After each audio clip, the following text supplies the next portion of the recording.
But first, it is still very early, but we're getting some early breakout indications. Not just players taking the next step, but players becoming candidates for the very best at their positions. We're talking upper echelon elite. Let's do a little digging in.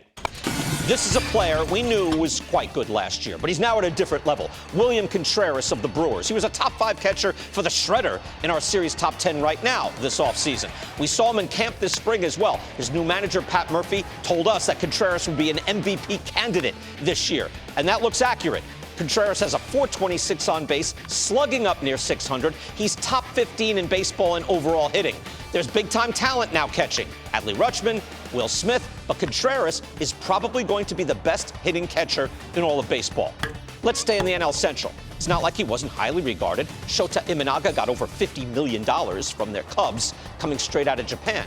But that's about $275 million less than his fellow countryman, Yoshinobu Yamamoto. And Imanaga has flat out outperformed Yamamoto. He's had 4 starts. All 4 have been good to excellent.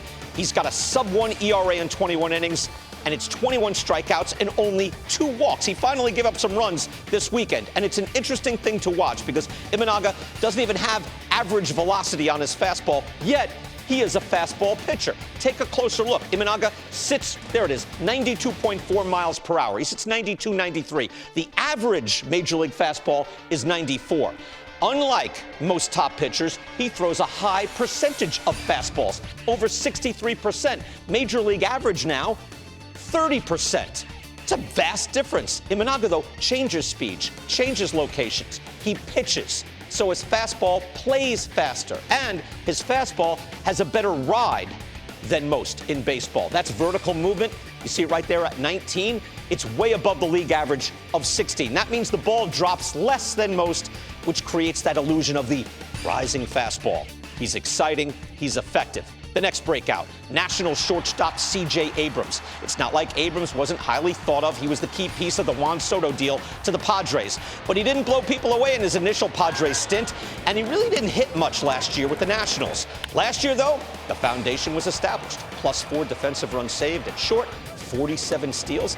He had 9.2 base running runs, 3rd best in Major League Baseball last year. So there he was, 22, solid fielder, great base runner. It's a good player already. But this year, he's hitting over 290, slugging .676. That is 2nd in the major leagues. Abrams was the jewel of the Padres farm system a few years ago, kind of blocked by Fernando Tatis. Now Abrams is the star shortstop, and Tatis has moved off the position. It's interesting. Now, it's early. I don't want to grasp for trends at this point, but Abrams has made jumps in his xWOBA. That's the quality of contact and results. He is also pulling the ball more. Last year, he pulled the ball to right field only 35% of the time.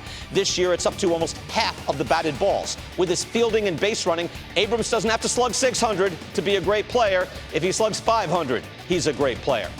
And shortstop is where it's at right now. In the American League, 2 superstar shortstops have made the leap and are now having MVP candidate seasons.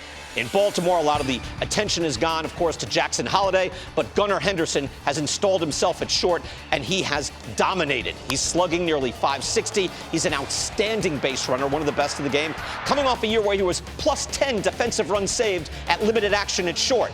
He's only in his age 23 season. This is not a good player. This is a great player. Speaking of which, we finished with Bobby Witt Jr. in Kansas City. Another player coming off a very good year, elite base runner, plus defender, slugged just below .500. This year, though, the full offensive game has bloomed. He's slugging nearly .580, and he's top 5 in xWOBA. That's the StatCast stat for your results and the quality of your contact. That means the results are a little more real, not just luck, not the variance of the batted ball. Witt is only 23, and it's no longer potential.